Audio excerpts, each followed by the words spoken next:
అందరూ తీశారమ్మా చూడండి. అక్కడ 38 ఏండ్ల నుండి వ్యాధి గల ఒక మనుషుడు ఉండెను. యేసు వాడు పడియుండుట చూచి వాడప్పటికి ఒక కాలము నుండి ఆ స్థితిలో ఉన్నాడని ఎరిగి స్వస్థతను కోరుచున్నావా అని వాడిని అడగగా ఆ రోగి, అయ్యా, నీళ్లు కదిలింపబడినప్పుడు నన్ను కోనేటిలోనికి దించుటకు నాకు ఎవడునో లేడు గనుక నేను వచ్చినంతలో మరి ఒకడు నాకంటే ముందుగా దిగునని ఆయనకు ఉత్తరమిచ్చాను. ఈ భాగం అంతా మనకు బాగా తెలుసు. ఈ విషయం తెలియని వారైతే ఉండరు. దాదాపుగా బైబిల్ తెలిసిన వారు క్రైస్తవ పిల్లలు ఎన్నోసార్లు మనం వినటం, చదువుంటాం, చెప్పగలిగిన వారు చెప్పుకుంటారు. కనుక ఇవన్నీ మనకి పరిచయమైనటువంటి మాటలు. యెరూషలేములో యూదులు చేసుకునే పండుగలు కొన్ని ఉన్నాయి. ఆ పండుగల్లో 3 పండుగలు ప్రాముఖ్యమైనవి. అందులో మరి ముఖ్యమైనది పస్కా పండుగ. కనుక ఈ యొక్క యెరూషలేములో పస్కా పండుగ జరుగుతున్న సందర్భంలో ఆ పండగకి యేసు ప్రభు వారు కూడా వచ్చారు యెరూషలేము.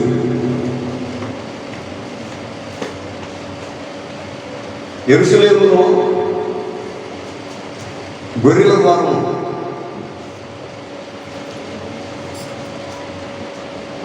బెతస్దా కోనేరు అనేది.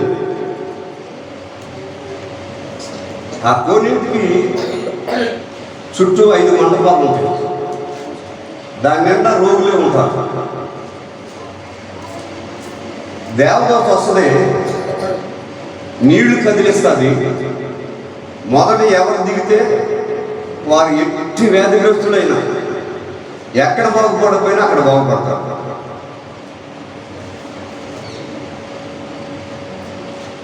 అయితే 38 సంవత్సరాల నుంచి ఒక రోజు అక్కడే ఉంటాడు.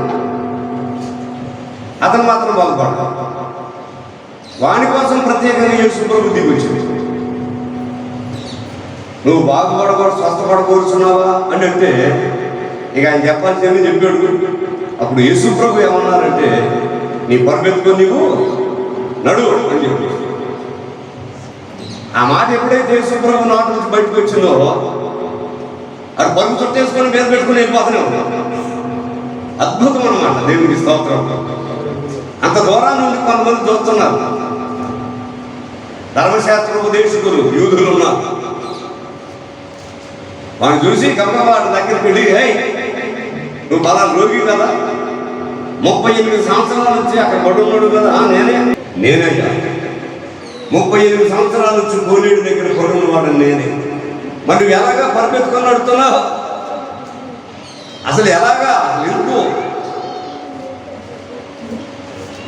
అసలు నిన్ను బాగు చేసింది ఎవరు? ఏమో నాకు తెలియదయ్యా. నా దగ్గరికి వచ్చాడు, నువ్వు బాగుపడతావు అని అడిగాడు. ఏమో మొత్తం మీద అయితే ఇలా జరిగిందని చెప్పారు. నీ పరిపెత్తుకొని నడమంటే తీసుకొని వచ్చేస్తాను అంతే. ఆయన ఎవరో నాకు తెలియదు. దేవుని పిల్లలు అక్కడ జరగవలసిన విషయాలన్నీ జరిగి అక్కడ ఉన్న విషయం అది. కనుక ఈ విషయం మనకు ఎంతో తెలుసున్న సోటిది. కనుక నేను కొన్ని విషయాలు అందులో నుంచి ఈరోజు జ్ఞాపకం చేయాలనుకుంటా ఉన్నాను. కనుక అందరం ప్రార్థన పూర్వకంగా కూర్చున్నాం. దేవుడు అందరినీ బలపరచును గాక. Praise the Lord. ఒక చిన్న పల్లవి పడుకుందాం. శరణం పల్లవి పడుకొని వాక్యంలోకి మనం వెళదాం. మీలాగా నేను పాడలేకపోయినా, ప్రసాద్ గారిలాగా నేను స్వరం లేకపోయినా, నాకు వచ్చిన విధానంలో నేను పాడతాను. మీరు ఎవరేమనుకోరు కదా, అనుకోరు కూడా. అందరూ కలిసి పడతాం. పెద్దపాట పుస్తకంలో నుంచి ఊహించలేని అనే పాటని పాడుకున్నాం. ఉందా పెద్దపాట పుస్తకంలో ఊహించలేని. నాకు సరిగ్గా రాదులే కానీ పాడాలనుకుంటుంది. అది నాకు పాట దొరికితే నాకు ఇవ్వండి, చూసుకొని పాడుకుంటా. ఊహించలేని మేలులతో నింపిన నా యేసయ్యా, నీకు నా వందనం. ఊహించవస్తే మేలులతో నింపిన నా యేసయ్యా, నీకు నీకు నా వందనము. వర్ణింపగలనా నీ కార్యము, వివరింపగలనా నీ మేలును. వర్ణింపగలనా నీ కార్యము, వివరింపగలనా నీ మేలును. ఊహించలేని మేలులతో నిండిన నా యేసయ్యా, నీకు నా మేలుతో నా హృదయం తృప్తిపరచినావు. రక్షణ పాత్ర నుంచి నిన్ను స్తుతింతును. మేలుతో నా హృదయం తృప్తిపరచినావు. రక్షణ పాత్ర నుంచి నిన్ను స్తుతింతును. ఇశ్రాయేలు దేవుడా నా రక్షకా, స్తుతింతును నీ నామమును. ఇశ్రాయేలు దేవుడా నా రక్షకా, స్తుతింతును నీ నామమును. ఊహించలేని మేలులతో నింపిన నా యేసయ్యా, నీకు నా ప్రాణమా,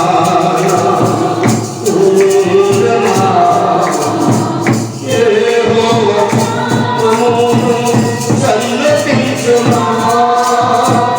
నా ప్రాణమా, నా అంతరంగమా, యెహోవా నామమును సన్నతించుమా. యేసయ్య చేసిన ఉపకారములలో దేనిని నీవు మరువకుమా. యేసయ్య చేసిన ఉపకారములలో దేనిని నీవు మరువకుమా.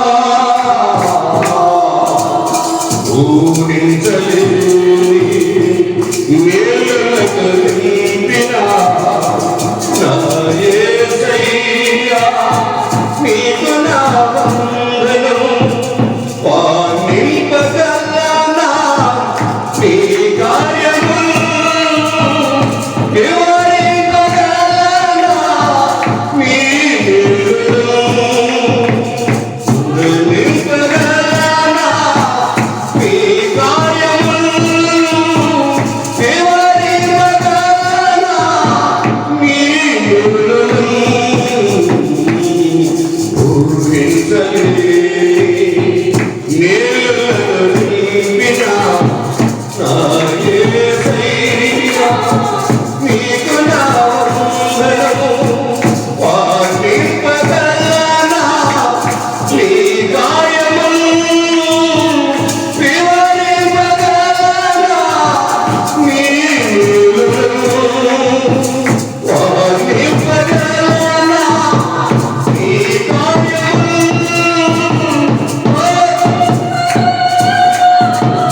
నీ మేలును.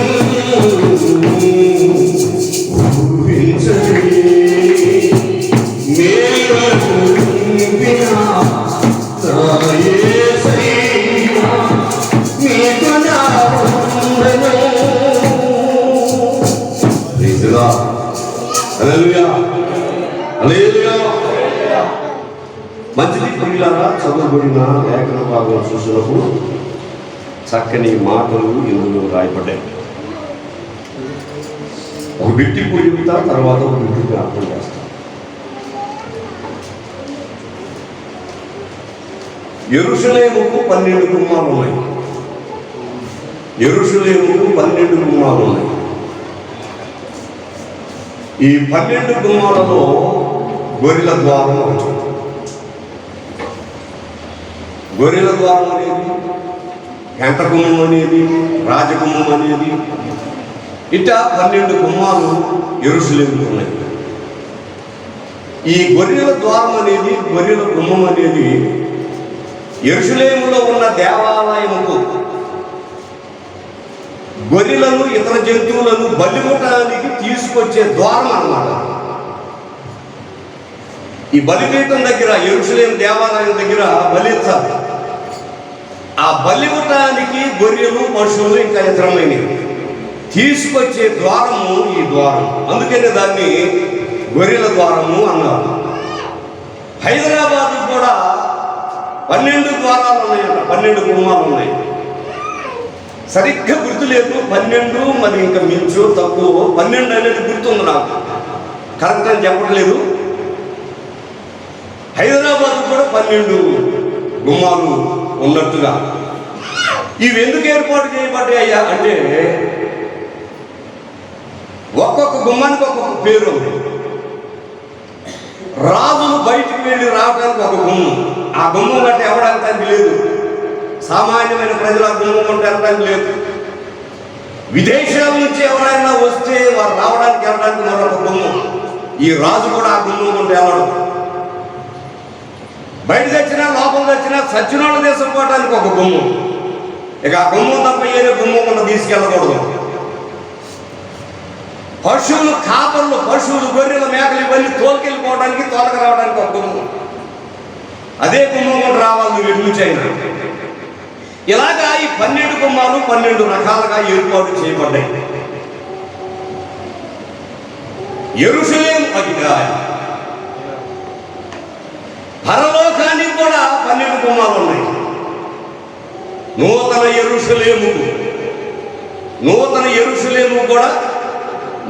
యెరూషలేము పట్టణానికి కూడా రేపు సిద్ధపడ్డ సంఘం అనే కన్యక యేసు ప్రభు వివాహం చేసుకున్న తరువాత యేసయ్య సంఘం ఆ యొక్క కన్యక పెళ్లి కుమార్తె, పెళ్లి కుమారుడు చేరి వ్యవహరించే స్థలము, ఆ పట్టణం ఏది? పరలోక సంబంధమైన యెరూషలేము. ఆ పట్టణానికి కూడా ఎన్ని గుమ్మాలు? 12 గుమ్మాలు, 12 రత్నాలతో కట్టబడ్డాయి. 12 పేర్లు దానికి పెట్టబడ్డాయి. అయితే మనుషుడికి ఒక 3 తగ్గించాడు, 9 గుమ్మాలు పెట్టినాడు. మనుషుడికి 9 గుమ్మాలు, 9 ద్వారాలు ఉన్నాయి. ఒక కవి గారు ఏమన్నాడంటే రంధ్రాలు అని పాట కట్టాడు. 9 రంధ్రాల బొమ్మ ఎంత చెప్పినా ఎనద బొమ్మని వర్ణించాడు, పాట కట్టాడు ఆయన. అంటే ఈ బొమ్మకి ఎన్ని రంధ్రాలు ఉన్నాయట? ఎన్ని గుమ్మాలు? 9 గుమ్మాలు, 9 రంధ్రాలు అని ఆయన వర్ణించాడు అన్నమాట. ఒక గుమ్మం కంటే మరొకటి వచ్చి రావడానికి లేదు. ఏ గుమ్మం మనలో వెళ్ళవలసింది ఆ గుమ్మం వైపు వెళ్ళాలి. కనుక ఇది 9 రంధ్రాలతో కూడిన బొమ్మ. మన మనిషి అని పిలుచుకుంటున్నాం. నేను ఒక మనిషిని అనుకుంటున్నా, కానీ దేవుడు అన్నాడు నువ్వు బొమ్మలు అన్నాడు. ఆ బొమ్మ కూడా ప్లాస్టిక్తో ఇంకొకటో కాదు, మట్టి బొమ్మ అన్నాడు. ఈ బొమ్మ ఏ బొమ్మ?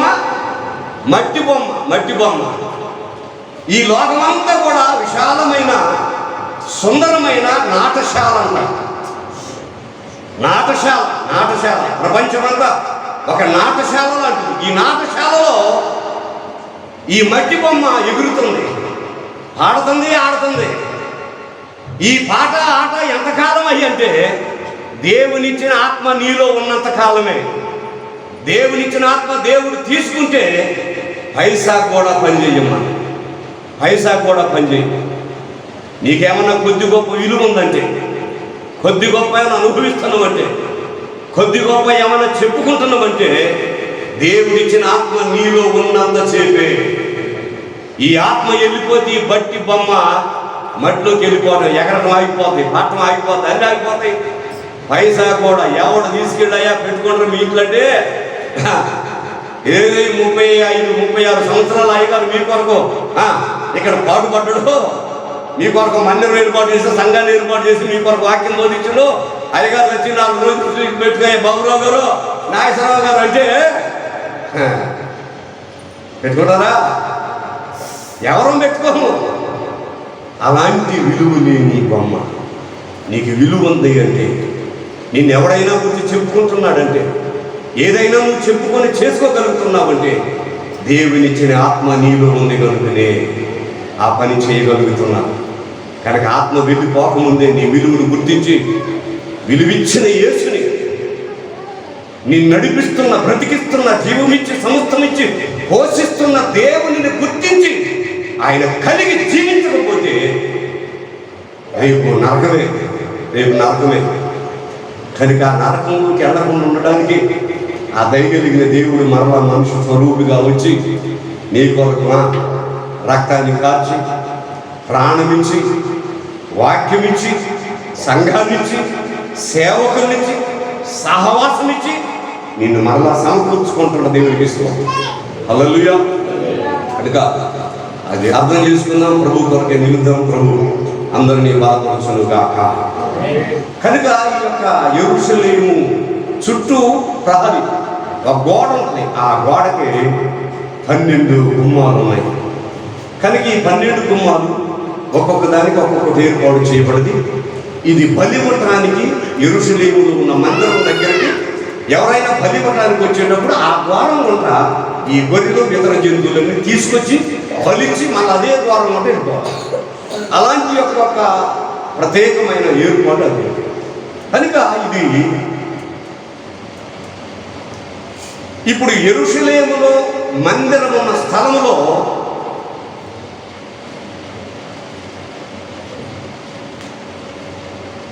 మసీదు కట్టడం, మందిరం లేదు. ఈ మసీదుకు ఈశాన్యముగా కొంత దూరంలో ఈ కోనేరు కనపడతారు. కొద్ది దూరంలో కనిపిస్తారు. అప్పుడు నీరున్నాయి కానీ ఇప్పుడు నీళ్లు లేవు అంటాను. ఆ కోనేటిలో నీళ్లు లేవు. సరే, దేవుని పిల్లలారా, దానికి ఉన్నటువంటి విధానం అది.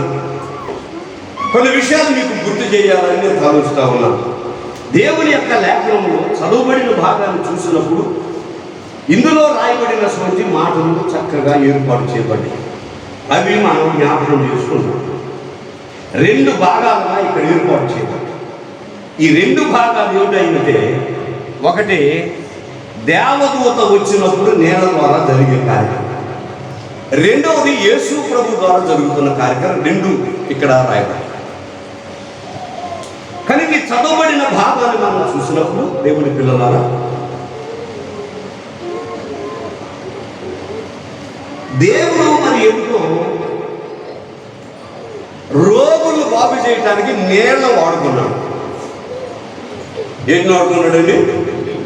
నీళ్ళ వాడుకున్నాడు కదండి. ఈ కోనేటిలో దేవదూత వచ్చి నీళ్లు కదిలించినప్పుడు ఆ ప్రక్కనున్న ఏ రోగైనా మొదటిగా ఎవరు దిగుతారో వాడు బాగుపడతారు. ఎప్పుడు? నీళ్లు కదిలించబడినప్పుడు. కనుక ఈ నేలని దేవుడు వాడుకున్నాడు రోగులు బాగు చేయడానికి. యోహాను సువార్త 9వ అధ్యాయం మనం చదువుకుంటూ వస్తే పుట్టి గురించి వాడు ఒక ఆయన ఉన్నాడు. నీవు సిలోనే కోనేటికి వెళ్ళి నీ కళ్ళు కడుక్కొని రానన్నాడు. ఆయన ఆ కోనేటికి వెళ్ళి నేలతో కళ్ళు కడుక్కుంటే చూపు వచ్చేసాడు.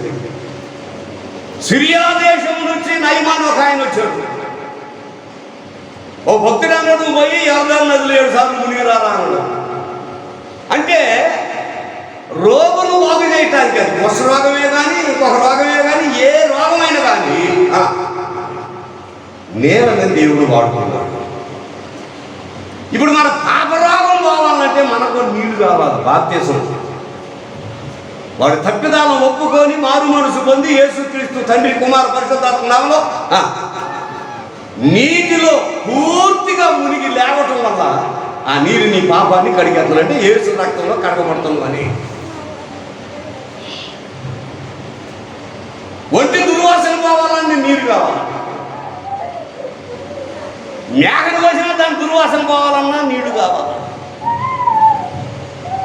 మన ఇంట్లో పెంచుకున్న కోడిని కోసుకున్న నీళ్లతో దాన్ని నీళ్ల ద్వారా అనేక అనేకమైన ఉపయోగాలు ఉన్నాయి. అన్నం లేకపోయినా కొన్ని రోజులు బ్రతకొచ్చు, కానీ నీళ్లు లేకపోతే అన్ని రోజులు బ్రతకలేవు. చదువుకున్న పిల్లలకు బాగా తెలుసు, అన్నం లేకపోతే కొన్ని రోజుల వరకు ఉండొచ్చు, నీళ్లు లేకపోతే మాత్రం అన్ని రోజులు ఉండలేవు, చస్తాడు మనిషి.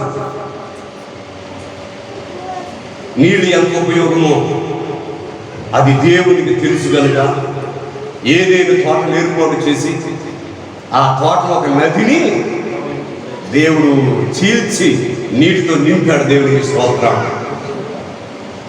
మనుషుడికి నీరు ఎంత అవసరమో ఆయనకు తెలుసు. నీరు విలువ కొందరికి తెలియకపోవచ్చు, అందుకని వ్యర్థంగా పడవస్తూ ఉంటారు, వ్యర్థంగా పోనిస్తారు. ముఖం కట్టడానికి కొంతమందికి 4 లోటాలు కావాలి, స్నానం చేయడానికి ఒక్కొక్కరికి 2-3 బకెట్లు కావాలి. పెద్ద బకెట్ ఒక బకెట్ చాలంటే చాలు. 4 బకెట్లు చేస్తే మురిగి పట్టదా, చెమటాసనం రాదా? చాలు. శుభ్రంగా చేసుకోవడానికి కావాలి మనకు అవసరం. ప్రతి దానికి నీరు అవసరం, నీరు అవసరం. నీరు లేకుండా చాలా పనులు జరగవు. అందుకే దేవుడు ఆ ఏర్పాటు చేశాడు. ఎందుకో దేవుని యొక్క ఏర్పాటు, ఆయన యొక్క ఆలోచన రోగును స్వస్థపరచడానికి నేల వాడుకున్నాడండి. ఆయన ఏదైనా వాడుకోగలడు. సర్వశక్తి కలిగిన దేవుడు. దేవునికి స్తోత్రం. హల్లెలూయా. మోషే, నీ చేతులు ఏముందిరా? కర్రనైనా గొర్రెలు కాసుకుంటున్నారు కదా, కింద పడే. అరే అప్పుదాకా నిలువుగా నిక్కున్న కాలం కింద పడగానే మెలుగులు తిరుగుతుంది, వంకటెక్కరం తిరుగుతుందండి. మెత్తగైపోయింది. గట్టిగున్న కర్ర, నిఠారుగున్న కర్ర కింద పడాయి కానీ మెలుగులు తిరుగుతుంది, మెత్తగైపోయింది. మళ్ళీ పట్టుకో, మళ్ళీ పట్టుకో, మళ్ళీ కర్ర అయిపోయింది, గట్టిగా ఉంది. అబ్బా ఏంటంటే కర్ర కింద పడగానే పాము అయిపోయింది. అంటే మోషే చేతులు ఉన్న కర్రన దేవుడు వాడుకున్నాడు. ఆయన వాడుకున్నాడు. దేవునికి స్తోత్రం. అయ్యా నన్ను బొమ్మంటున్నావు, ఎక్కడ ఏది ఆధారం లేని కాడికంటే నేను చెప్పిన కాడికి పోయి అక్కడ తలదాసుగా ఇంత ఎత్తరాకులు పట్టుకొని వస్తానే వచ్చి ఆయన ముందు పెట్టి వెళ్ళిపోయింది. ఎవరి దగ్గర? ఏలియా గారికి ఆహారం కాకును వాడుకున్నాడు. బిలాముకు బుద్ధి నేర్పడానికి గాడిదను వాడుకున్నాడు. దేవుని పిల్లలారా, ఒక మనిషి పట్ల ఏదైనా దేవుడి కార్యం చేయడానికి గొప్పవాళ్ళ అవసరం లేదు, గొప్ప అవసరం లేదు. దేని ద్వారా అయినా నీ అవసరాన్ని తీర్చగలడు. దేవునికి స్తోత్రం. ఆయన ఏదైనా వాడుకోగలిగిన వాడు. ఆకులైనా చించి నిన్ను బ్రతికించగలడు. అందుకే భక్తుడు అన్నాడే, కొండల తట్టున కనులు ఎక్కడ నుండి కాదు, ఇదిగో ఆకాశమును భూమిని సృజించిన యెహోవా వలనే. ఆయన ఏదైనా చేయగలడు. ఆయన నమ్మిన బిడ్డల పట్ల, ఆయన కొరకు బ్రతుకుతున్న బిడ్డల పట్ల, ఆయన కొరకు నిలబడిన వారి పట్ల, ఆయన కొరకు భక్తి కలిగి బ్రతుకుతున్న వారి పట్ల ఆయన ఏ రూపనైనా కార్యం చేయగలిగిన గొప్ప దేవుడు. దేవునికి స్తోత్రం. హల్లెలూయా. మా సాక్ష్య జీవితంలో ఇల్లందు వచ్చిన తర్వాత ఎన్ని అద్భుతాలు దేవుడు మా పట్ల చేశాడు, ఎన్ని చేసుకుంటూ వచ్చాడు. మేము ఎరగని వారి ద్వారా, మాకు తెలియని వారి ద్వారా దేవుడు మాట్లాడి మాకు పోషణ పంపించాడు. మమ్మల్ని పోషించాడు దేవుడు. మమ్మల్ని పోషించిన వారిలో, మాట్లాడిన వారిలో నాకు వారు తెలియదు, వారు నాకు తెలియదు. అలాంటి వారితో దేవుడు మాట్లాడి నా అవసరాన్ని తీర్చాడు దేవుడు. దేవుని పిల్లల భయపడుతూ కనుక దేవుడు చేయడానికి ఏదైనా ఎన్నుకుంటాడు. ఈ చిన్నదైనా అనుకుని భయపడద్దు. 3 రోజుల కోసం ప్రార్థన చేస్తున్నట్టు ఒక దైవదాసు. పాతకాలపు యొక్క విశ్వాసం, పూర్వకాలపు యొక్క విశ్వాసం ఇంకా పెంతెకోస్తు వాళ్ళ యొక్క విశ్వాసం ఎలా ఉండేదంటే ఏమీ లేకపోయినా పక్కోడు కూడా చెప్పుకునేది కాదు. పొయ్యి ఎప్పుడు కూడా రగులుతుండేది, అందులోంచి పొగస్తా ఉండేది. పక్కోడికి వీళ్ళకి ఏది లేదట్టుంది అనుకొని దేవుణ్ణి తక్కువ చేయొద్దు అనుకొని విశ్వాసంతో పొయ్యిని వెలిగించి పొలం వేస్తే పొగస్తా ఉండేది. పక్కోడు అనుకుంటా పొగస్తుందంటే వాడు కొనుక్కుంటాడు, ఏదో చేసుకుంటాడో అని నమ్మకం పక్కోడు. వీడికి మాత్రం 3 రోజులు ఏమీ ఉండదు. అలాంటి వాడు ప్రార్థన చేసుకుంటున్నాడు. ఆ ప్రార్థన చేసుకునే గది ఉంటే ఏం జరిగిందో తెలీదు, అంత లావుగా ఒకటి ఆ రూమ్లోకి వచ్చింది. ఈ ప్రార్థన ముగించి చూసే వరకు అంతలా ఉది కనపడుతుంది ఆ గడ్డ. స్తోత్రం ఆయన అని ఆ గడ్డ కనపడుతున్నాడు. ఈయన ప్రార్థన మొదలెట్టినప్పుడే కూర్చున్నాడు సాతాను అక్కడ. ఈ భక్తులు పక్కన సాతాను కూర్చున్నది. ఇది చేత పట్టుకొని దేవా ఇది ఇచ్చినందుకు నీకు స్తోత్రం అయ్యా అన్నాడు. ఇది ఇచ్చినందుకు నీకు స్తోత్రం అయ్యా అంటే వెంటనే అందుకున్నాక 3 రోజులు అన్నం లేకుండా ఏడుతా ఉంటే నీ దేవుడు నీకు ఉల్లిగడ్డ ఇచ్చేదా. ఆయన పట్టుకుంది ఏ గడ్డ? ఉల్లిగడ్డ. దేవుడు ఆ రూమ్లోకి ఉల్లిగడ్డ మరి ఎలా పంపించాడో వచ్చి ఉల్లిగడ్డ ఉంది. కళ్ళు కలిసి చూసారు ఉల్లిగడ్డ ఉంది, చేత పట్టుకొని ఇది ఇచ్చినందుకు నీకు స్తోత్రం అయ్యా. సాతాను పక్కమ్మటువంటి ఉల్లిగడ్డకి స్తోత్రం చెబుతున్నా 3 రోజులు ఉపవాసం ఉండి నీ దేవుడు ఇదేనా చేసేది అని అంటే ఆయన జ్ఞానం తన్నడంట. ఈ 3 రోజులు నా పక్కన కూర్చొని ఉల్లిగడ్డ కూడా ఇల్లు కను అన్నాడు. నీవు ఉల్లిగడ్డ కూడా ఇవ్వకపోయా 3 రోజులు కూర్చొని నా పక్కన. నా దేవుడు నా పక్కన కూర్చొని నా ప్రార్థన ఆలకించి ఉల్లిగడ్డ ఇచ్చాడు. ఇదైనా చాలు దేవుని స్తోత్రం. అలాగా తృప్తి పరచబడిన దైవ బిడ్డలు ఎంతో మంది ఉన్నారు. దేవుని స్తోత్రం చెల్లిద్దాం. హల్లెలూయా. పూర్వకాల విశ్వాస విధానంలో ప్రాణాలను అర్పించుకున్నారు కానీ విశ్వాసంలో వెనుదిరగలేదు. విశ్వాసంలో వెనుదిరగలేదు. భక్తి జీవితంలో నీరసపడలేదు. ఆత్మీయ జీవితంలో పౌరుషం కలిగిన వారిగా ఉన్నారు. ఆత్మ యొక్క మంట కలిగి ఉన్నారు. 3 రోజులు కాదు 10 రోజులైనా అవమానాలైనా భరించి ప్రభువు కొరకు నిలబడిన బిడ్డలు కనుక దేవుడు నీ కొరకు దేవుని చిన్నపరిచాడు. ఇంత లావుద అవసరం లేదు, ఇంత పొడవద అవసరం లేదు, సంవత్సరాలు కొద్ది సరిపడవలసిన అవసరం లేదు. దేవుడు ఆ సమయంలో నీ అవసరం తీర్చగలిగింది. అది ఏదైనా పర్వాలేదు, వాడు చిన్నవాడైనా పర్వాలేదు, లేనివాడైనా పర్వాలేదు. దేవుడిచ్చిన దాన్ని తృప్తి పరిచి ఇచ్చిన దానిని బట్టి దేవుని మహిమపరిచే భక్తి కలిగి నువ్వు బ్రతికితే దేవుడు నిన్ను సమృద్ధిగా దీవిస్తాడు. దేవునికి స్తోత్రం. హల్లెలూయా. కనుక దేవుని పిల్లలారా దేవుడు చేసే కార్యాలు గొప్పవి. అందరు గట్టి దేవుని స్తోత్రం చేయలేదు. హల్లెలూయా. పాడుకుంటూ దేవుని మహిమపరుస్తూ వారి జీవితాంతం ప్రభు కొరకు బ్రతికారు. అలాంటి భక్తి జీవితం, అలా యథార్థమైన జీవితం, అలాంటి దేవుని కలిగినటువంటి జీవితం మనం కలిగి జీవించాలన్నదే ఈ పాఠంలో దేవుడు మనకి నేర్పిస్తూ ఉన్నది. దేవుడు దేన్నైనా వాడుకున్నాడు. ఈ రోగులను బాగు చేయడానికి, ఈ రోగులు స్వస్థపరచడానికి, ఈ రోగులకి అనేక కార్యాలు జరిగించడానికి దేవుడు నీళ్లను వాడుకున్నాడు. దేవునికి స్తోత్రం. హల్లెలూయా. హల్లెలూయా. దేవుని పిల్లలారా ఏమైందో దారి పక్కన పురుగుకుంటుంటే నడుతా ఎదుగుపోయి దానిలో పడుతున్నాడు. ఆయన దానిలో పడి ఇక పై వాడని చేత అవక తీసేవాడు లేక ఇక లోపల ఉండి అరుపుతుంటాడు. కేకలు పెడతా ఉన్నాడు. ఆ గుంటలో పడి, ఆ బురగుంటలో పడి కేకలు పెడతా ఉంటే ఈ నీకుంటే ఒక ఆయన ఆ దారికి పోతున్నాడు. ఈ కేకలు విని అయ్యో ఈ గుంటలో ఎవరు పడ్డారట్టుందని గొప్ప వెళ్ళిపోయి అయ్యో ఎలా జరిగిందండి, మీరు ఎలా పడ్డారండి, అసలు దీనిలోకి ఎలా వచ్చారండి అంటే ఏమో జరిగిందండి నాయన కనుక నన్ను కాస్త అంటే ఓ అని చెప్పేసి చెయ్యి అందించి ఈ చెయ్యి అందిస్తే ఈ చెయ్యి పట్టుకోవటానికి బురద గుంటలో ఉన్నాడు సాపి నీదే కొనం అని అడిగినాడు. ఈ బురద గుంటలో పడ్డాడు.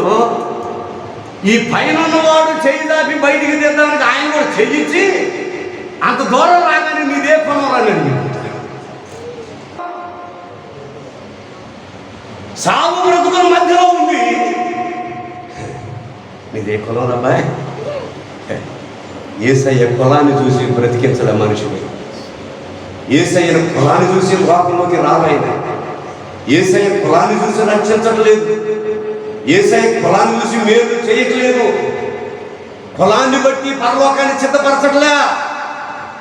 తన బిడ్డలు అందరూ తన స్వరూపమందు ఏర్పాటు చేయబడిన వారిని గుర్తించి అందరి కొరకు తన రక్తాన్ని కార్చాడు. దేవునికి స్తోత్రం. హల్లెలూయా.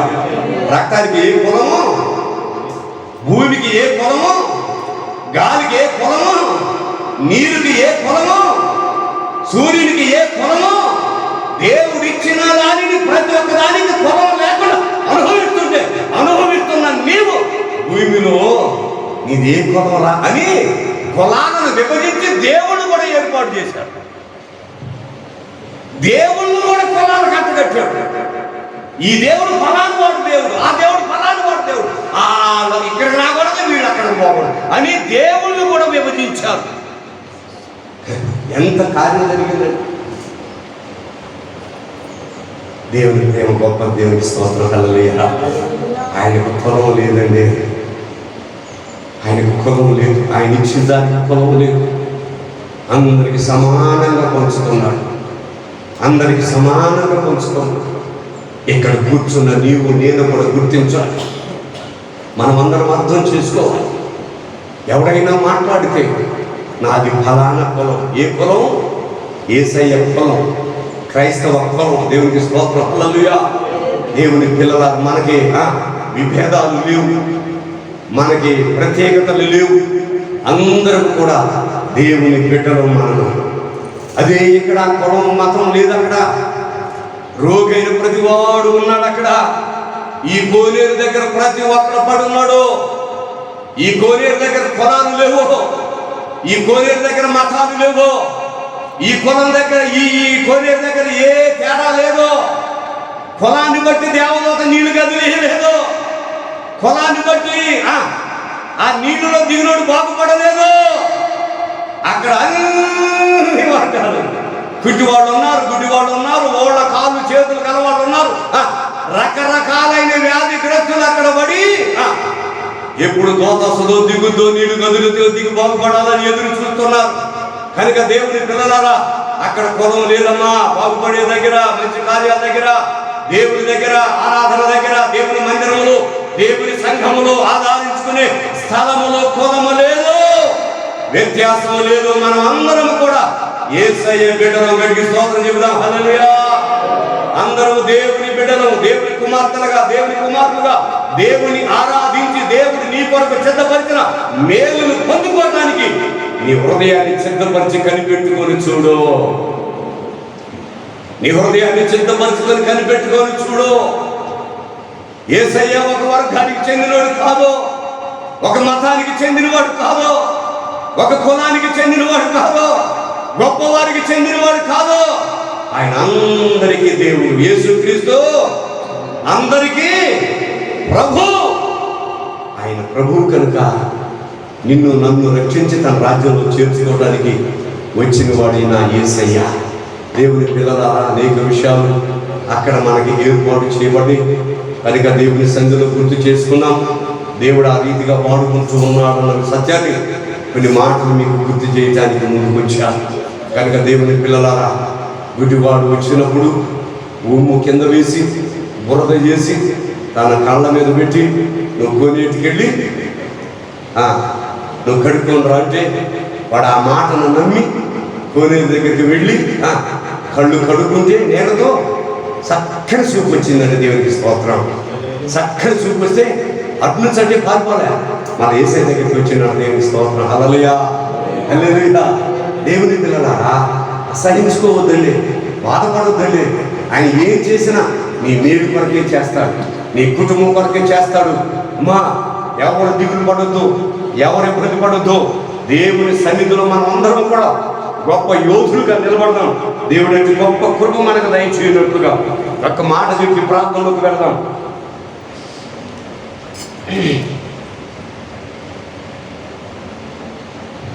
ఓ టీచర్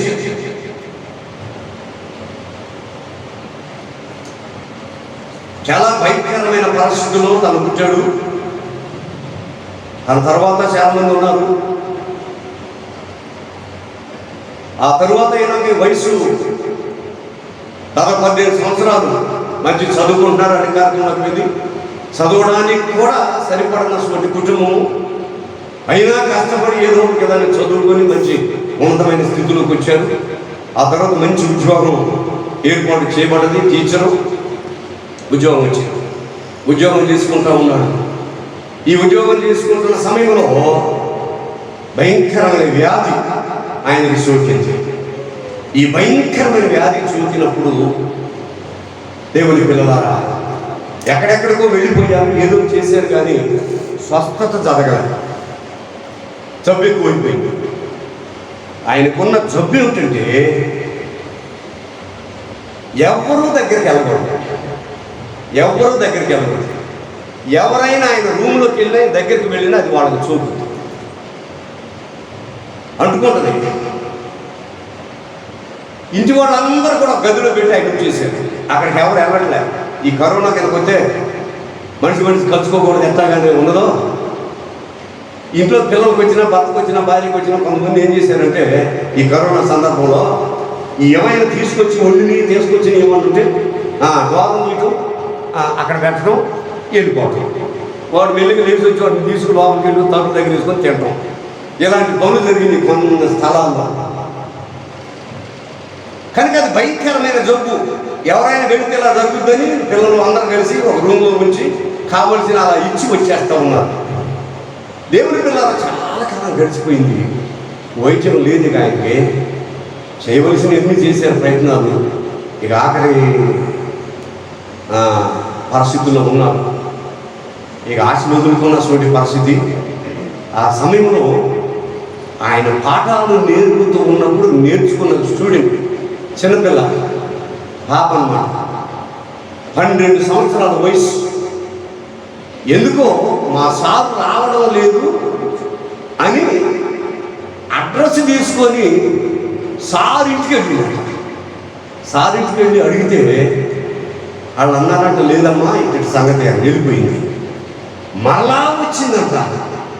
మరలా వచ్చి అసలు ఏమైందమ్మా, మా సారు మాకు మంచి పాఠాలు నేర్పేవాడు, మంచి బుద్ధి మాటలు చెప్పేవాడు, వారి ద్వారా నేను ఎన్నో నేర్చుకున్నాను, కనుక సార్ను చూడాలని ఉంది నాకు అని పట్టుబడితే వాళ్ళు కాదనలేక లోపలికి వెళ్ళొద్దామా, ఆ డోర్ తీసి, ఆ తలుపు తీసి అలా చూసి వచ్చేసి అని చెబితే సరే అని అక్కడికి వెళ్ళి తలుపు నెట్టేబట్టి అలా కళ్ళు తీసి చూస్తే ఈ అమ్మాయి ఆయన గుర్తుపట్టలేదు. ఏమో కూడా గుర్తుపట్టలేదు.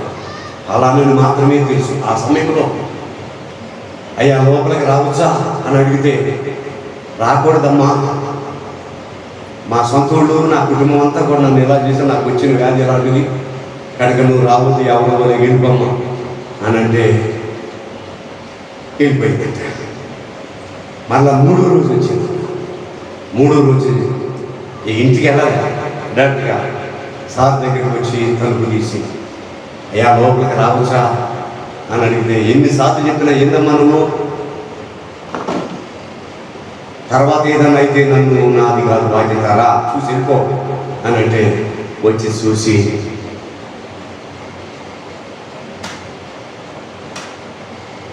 నా దగ్గర ఒక బైబిల్ ఉంది, దాన్ని ఇవ్వచ్చా మీకు, తీసుకుంటారా మీరు అని అడిగితే, ఇచ్చో వెళ్ళిపో.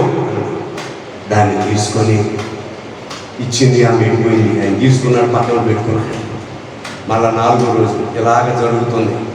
మరొక రోజు వచ్చిన తర్వాత బైబిల్ చదివారా మీరు అంటే, ఆ చదివాలే, బాగానే ఉంది, మా గ్రంథాలన్నింటిలో ఆడోళ్ళకి అన్నట్టు ఉంది కానీ మగోళ్ళకి అన్నట్టు లేదు, మీ బైబిల్ అందరూ మగోళ్ళకి అన్నట్టే ఉంది అనగా,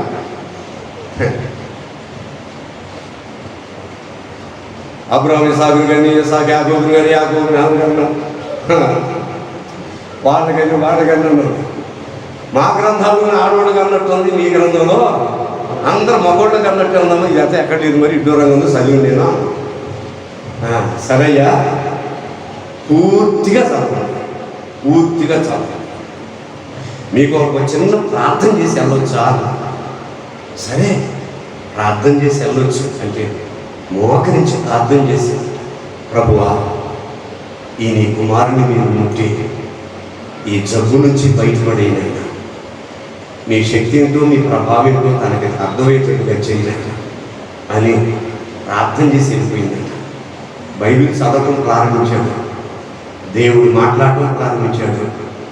ఆ తరువాత మళ్ళా వచ్చింది, యేసు ప్రభుని గురించి పూర్తిగా చెప్పే విధానంలో వచ్చేసింది. ఆయన అన్నారంట, నేను కూడా ప్రభుని నమ్ముకోవాలనిపిస్తున్నామా అన్నాడంట.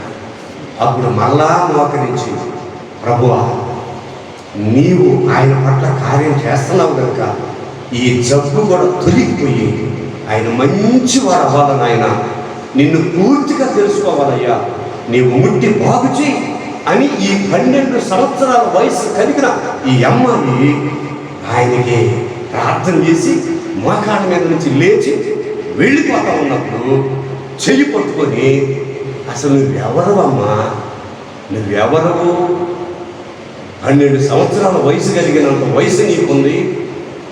నా వాళ్ళందరూ నన్ను పక్కన పెట్టారు, నా సొంత వాళ్ళు ఎవరూ నా దగ్గరికి రాలేదు, ఎవరూ నన్ను మందలించలేదు, ఎవరూ నన్ను పట్టించుకోలేదు.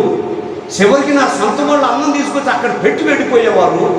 ఇలాగ ఉన్న నా పరిస్థితిని నీవు నేను చెప్పిన అర్థం చేసుకోకుండా నా రూమ్లోకి వచ్చి నా కొరకు ప్రార్థన చేయడానికి యేసు ప్రభువుకి చెప్పడానికి అసలు నువ్వు ఎవరమ్మా అని అంటే, అప్పుడు అన్నదంట, అయ్యా, ఫలానా స్కూలు, ఫలానా సారు, నేను ఫలానా స్టూడెంట్ బిడ్డని, ఫలానా టైంలో నువ్వు ఆ స్కూల్లో మాకు పాఠాలు నేర్పావు, నీ పాఠాలు నేర్చుకున్న అమ్మాయిల్లో నేనొకదాని, నీ ఫలానా పేరు అని పేరు చెప్పేసిన. అప్పుడు గుండెలు పగిలిపోయినాయి. గుండెలు పగిలిపోయి నా కొరకు ఎంత త్యాగం, వ్యాధిని లెక్క చేయకుండా, మా కుటుంబాన్ని లెక్క చేయకుండా, పరిస్థితులు లెక్క చేయకుండా, కేవలం దేవుని ప్రేమను పట్టి నాకు నీకు ఏ సంబంధము లేదు అయినా సరే ఆ దేవుని ప్రేమను బట్టి నన్ను ఈ విధంగా చూసి ప్రార్థించిన ఒక మనుషునిగా చేయడానికి వచ్చిన నీ త్యాగం గొప్పదమ్మా అని చెప్పి ఆమెను పంపించి, ప్రతిసారి రా అలాగ ఏర్పాటు చేసుకొని గొప్ప స్థితిలోకి వచ్చి ఆ తరువాత రిజైన్ చేసి కార్యక్రమం జరిగించేసి దేవుని పిల్లల బాగుపడి అన్ని విధాలుగా రోగం అనేది లేదు, ఆ రోగం అనేది లేకుండా పూర్తిగా చనిపోయే వరకు ఏ రోగం ఎదగకుండా ఉన్నటువంటి భక్తుడు అన్నిటికీ రిజైన్ ఇచ్చేసి దేవుని సేవకుడు మార్చబడి ట్రైనింగ్ తీసుకొని దేవుని సువార్త చేసినటువంటి భక్తుడు కొరియా దేశంలో దాదాపుగా కొన్ని లక్షల ఆత్మలు రక్షించినటువంటి ఎవరైనా పాల్ చోగారు. దేవునికి స్తోత్రం. ప్రభువును నిద్రించారు దేవుని పిల్లలారా. కొన్ని లక్షలు. ఇంత భక్తుడు గొప్పవాడు కావడానికి కారణం ఒకరోజు సాక్ష్యం ఇచ్చి తన పుస్తకంలో ఏర్పాటు చేయబడ్డ మాట ఏమిటంటే, ఈ ఆత్మను రక్షించబడటానికి, నేనెంత సేవకునిగా చేయబడటానికి ఎవరో కారణం అంటే ఒక 12 సంవత్సరాల యవ్వన బిడ్డ. ఆ బిడ్డ ఆ రోజు నాకు సువార్త చెప్పి ప్రార్థించకపోతే ఈరోజు ఎంతమందికి సంఘ కాపరిగా నేను ఉండేవాడిని కాదు. ప్రపంచవ్యాప్తంగా కొన్ని వందల సార్లు తిరిగి వచ్చినటువంటి సువార్త బోధించిన భక్తుడు పాలియాంగి చోగా. దేవుని పిల్లలారా, ఎవరు దానికి కారణం? ఒక యవ్వన బిడ్డ. దేవుని పిల్లలారా, యవ్వన పిల్లలు గుర్తించండి. లోకం కొరకు పాటుపడండి, మంచిదే, కానీ దేవుని కొరకు నిలబడండి. దేవుని వాక్యాన్ని గుర్తించండి, దేవుని ప్రేమను గుర్తించండి. నీ యవ్వన కాలాన్ని, నీ యవ్వన జీవితాన్ని ప్రభు చేతిలో పెడితే ఒక గొప్ప ఆయుధంగా నేను వాడుకుంటాను. ఒక దైవ సేవకులుగాను, ఒక దైవ సేవకురాలుగాను, ఒక ప్రార్థన అనుభవం కలిగిన బిడ్డగాను దేవుడిని నేను నిలబెట్టుకుంటాను. దేవునికి స్తోత్రం. వాడుకుంటున్నాడు. నీళ్లు వాడుకున్నాడు, కర్రలను వాడుకున్నాడు. దేవుని పిల్లలారా, గాడిదలు వాడుకున్నాడు, పక్షులు వాడుకున్నాడు, జంతువులు వాడుకున్నాడు, చిన్న పిల్లలను వాడుకుంటున్నాడు దేవుడు. అందులో వాడబడే బిడ్డగా నీవు దేవుడు కోరుకుంటున్నాడు. ఏ విధంగా నిన్ను వాడుకోవాలని, ఎవరి కొరకు దేవుడు తన కొరకు నిలబెట్టుకోవాలని ప్రత్యేకమైన ఉద్దేశం కలిగి ఉన్నాడు. ఎరిగి ప్రార్థన చేస్తే నిన్ను దేవుడు లేపుకుంటాడు. వ్యర్థంగా జీవితాన్ని గడపకండి. టీవీల కొరకు, వాటి కొరకు, వీటి కొరకు, ఆ సెల్ ప్రోగ్రాముల కొరకు మీ యొక్క జీవితాన్ని, కాలాన్ని వ్యర్థం చేయకుండా ప్రభు వాక్యం దగ్గర కూర్చొని, పాదాల దగ్గర కూర్చొని నేర్చుకొని, ప్రభు నా జీవితంలో, నా బ్రతుకు విషయంలో, నా విషయంలో నీ యొక్క చిత్తం ఏముందయ్యా అని ప్రార్థన దగ్గర కూర్చొని ప్రార్థన చేసి అనుభవం కలిగి యవ్వన బిడ్డలుగా మీరు నిలబడితే దేవుడు మిమ్మల్ని కూడా వాడుకుంటాడు. దేవునికి స్తోత్రం. హల్లెలూయా, హల్లెలూయా. యవ్వన బిడ్డలు గుర్తించండి. పురుషులు కానీ, స్త్రీలు కానీ, ప్రతి ఒక్కరు కూడా దేవుడి నీళ్ళను వాడుకున్నట్లుగా, కర్రలు వాడుకున్నట్లుగా, పక్షులు వాడుకున్నట్లుగా దేవుడి నీళ్లు వాడుకోవడానికి సిద్ధపడుతున్నాడు. పాలియాగించు గారి మార్పు చెందడానికి, జబ్బు పోవడానికి, లక్షల మందికి సువార్తికుడు అవడానికి కారణం ఒక యవనస్తురాలు. అలాగే దేవుడి నీ పట్ల ఉద్దేశం కలిగి ఉండొచ్చు. ఒకసారి ఆలోచన మీ తలంపుకు తీసుకురండి, మీ ఆలోచన కాదు. అలాగొచ్చి ఒక్కసారి మీ మనసులకు తీసుకొచ్చి మోకరిస్తారా? ప్రార్థన చేసుకుందాం.